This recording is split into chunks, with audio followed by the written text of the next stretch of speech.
Operation Flashpoint Dragon Rising is an incredibly ambitious title. You're going to see an open world the size of which you've never seen before. You're going to be able to interact with everything that's in that world. It was an incredibly difficult game to develop. Some of the technology that we're using here is unique. Our streaming technology is unsurpassed. Visual effects are very important in Operation Flashpoint. The main reason is because we want to really get across the violence and awe that modern ordnance creates. We use several different things to really sell the impact of this modern ordnance. The main one is our particle effects, and we have a custom written tool that lets us rapidly iterate and create many effects. We've got around 200 in the game at the moment. Some of these effects might be a burning tank, huge explosion caused by off-board support, artillery for example. We've also got lots of different impact effects for bullets striking all sorts of different surfaces. We use a technique called cube-mapped particles. Cube-map is a spherical texture. It essentially makes a particle look like it rolls like a ball. We can actually make it look like it's three-dimensional. Something as simple as smoke comes in lots of different flavours in our game. You've got smoke grenades which are used to cover infantry when they're assaulting. And then you've got things like smoke plumes from burning tanks which stay in the environment for quite some time. In Flashpoint, smoke can obscure various different targets, including yourself. This is great for stopping laser rangefinders as well. Also, there are various different coloured smokes.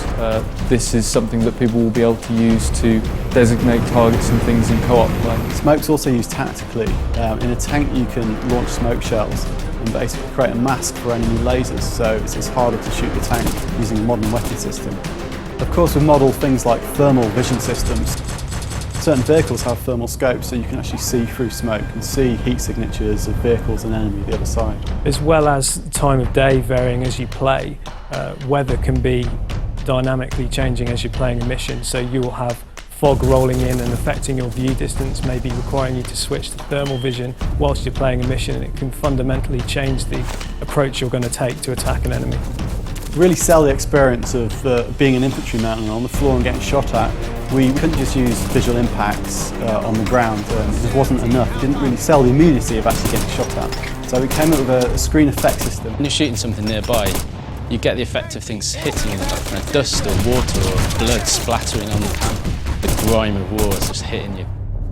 If you get shot, there's a visual effect on the character that shows blood, and it starts off as a small patch and then spreads slowly across the body.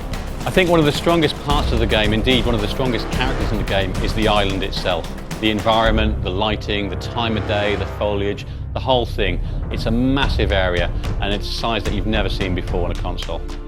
You can strip the scene down to a basic surface and light that surface on its own, and that's quite straightforward to do.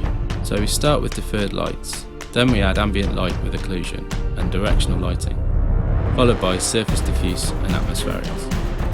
Finally, we treat the scene with a post-process. All these layers combined help to create the immersive experience of Operation Flashpoint Dragon Rising. All our vegetation on the island is based on what actually grows there in real life on the Sakhalin Island belt. We've got over 30 different types of vegetation, 8 different types of forests. They all combine in Skira to make a really unique play environment. So you've got the very barren, bare hills on the highlands compared to the very lush valleys lower down. The grass and plants are all placed using a procedural system that executes in real time as you wander around the island. This environment, this level of realism, this atmosphere that we generate will bring you closer to war than you've ever been.